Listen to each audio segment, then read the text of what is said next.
Ինչ տեղեկություններ Ռոբերտ Քոչարյանին երբ է բերելու դատարան։ Ռոբերտ Քոչարյանը բերվել է դատարան, որովհետև միջնորդությունը կալանքի եւ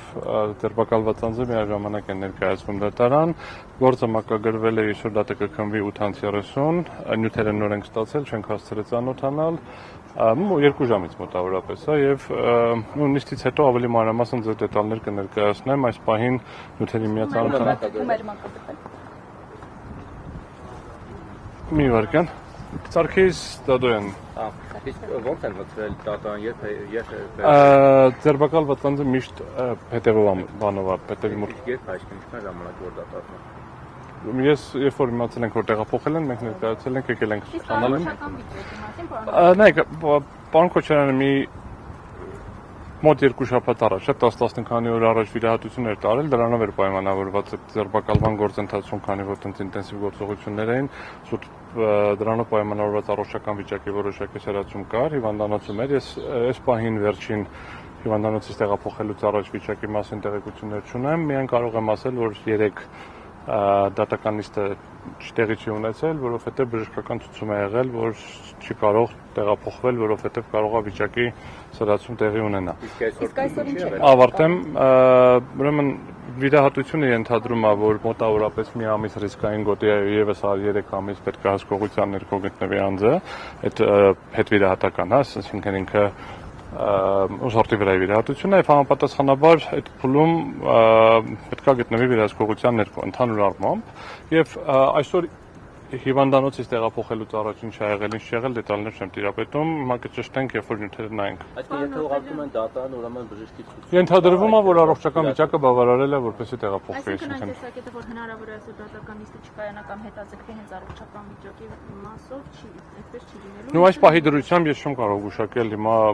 տարբեր պատճառներ կարող են լինել, չէ, հիմա ուզում եմ ասեմ, հիմա ունենք նյութերին կծանոթանանք, դատական նիստը կլինի, հիմա եթե առողջական վիճակը լավ չի լինի, կքննարկենք, եթե Նայեք, առողջական վիճակի խնդիր կունենան, կդիտարկեն, խնդիր չենք ունենա, չեմ կարող ասել, եթե ես հիվանդանոցից չեմ եկել եւ ինչ մեքենայով եմ տեղափոխել, չեմ կարող ասել։ 20:30 այո։ Պարոն Արբելյան, վերջին հարցն պատասխանը տպավորությունը, որ այսինքն ամեն գնով ուզում է ակտորոպցիոն կոմիտեն տանել կալանքի երկրորդ նախագահին, որտեղ երեք ոնց հասկացան 2 անգամ իշխանություն են ներկայացել կալանավորման։ Չէ, տպավորությունը չեմ կարող հերքել, այսինքն տպավորություն չի, ցանկանում են ամեն գնով տանել կալանքի, երբ որ ձերբակալման այդ 24 ժամյա ռեժիմն է հենց այդ կալանավորման նպատակով են ձերբակալում դատարան ներկայացնելու համար։ Թե հիմա ամեն գնով է, ոչ ամեն գնով է կրժբարանամ ասեմ, 24 ժամյա ռեժիմով է ձերբակալության ժամկետը անցավ, համապատասխանաբար հնարավոր չէ, դրանից հետո նոր ձերբակալության որոշում են ընդունել, այստեղ հիմա շատ չդետալացնեմ, դրա մասին որոշակի դիրքորոշում ունենք դրա օրինականության հետ կապված, դա դատական նիստով կանդրադառնանք եւ դրանից հետո ավելի մանրամասն կներկայացնեմ եւ դրանից հետո ոնց որ նորից ներկայացվել են դատարան, համապատասխանաբար։ Կոնկրետ ինչի մասին կոնկրետ այս գործը։ Մեղադրանքը այնքանով ներողություն եմ խնդրում, թողնենք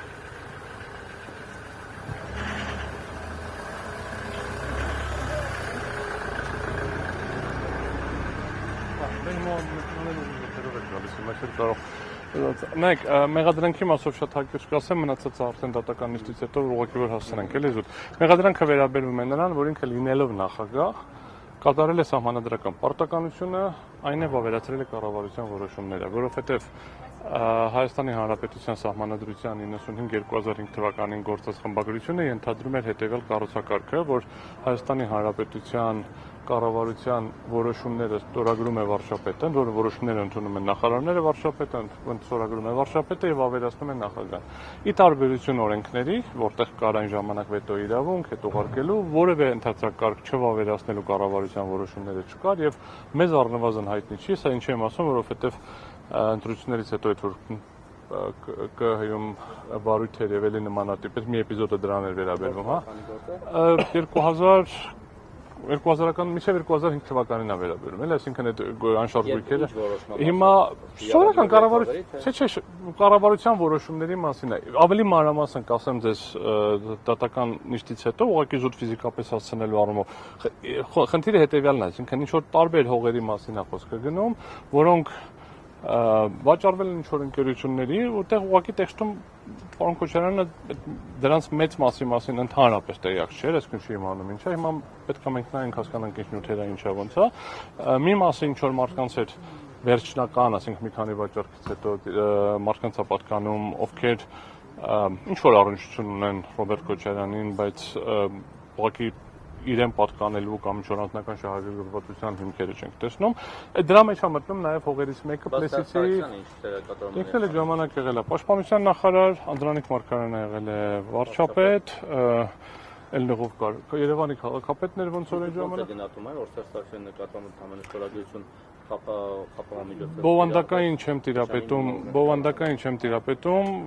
ընդհանրապես այս գործին բացասական են վերաբերվում դրա գոյությանը։ Եվ Սերժ Սարգսյանի մասով եւ Ռոբերտ Քոչարյանի մասով, առավել եւս Շրջանկայի շտակ Անդրանիկ Մարգարյանի մասով։ Էլի, այսինքն այս արդեն քրեական դատավարության օրենսգրքի որոշակի տեխնիկական մեկնաբանության արդյունքով կիրառում են, որ առաջին դեպքը չի վերջին մի քանի ամսվա մեջ Գորիկ Հակոբյանի հետ դեպքում եղավ ոնց որ հայկարությունային մի քանի դեպք ունեցանք։ Ես ներողություն եմ խնդրում, 8-ից երբ որ մենք կգանք, նիստը կլինի, նիստից հետո եթե այստեղ կլինենք հետաքրքիր կլինի, հարցերին կպատասխանեմ։ Ձեզ լավ երեկո։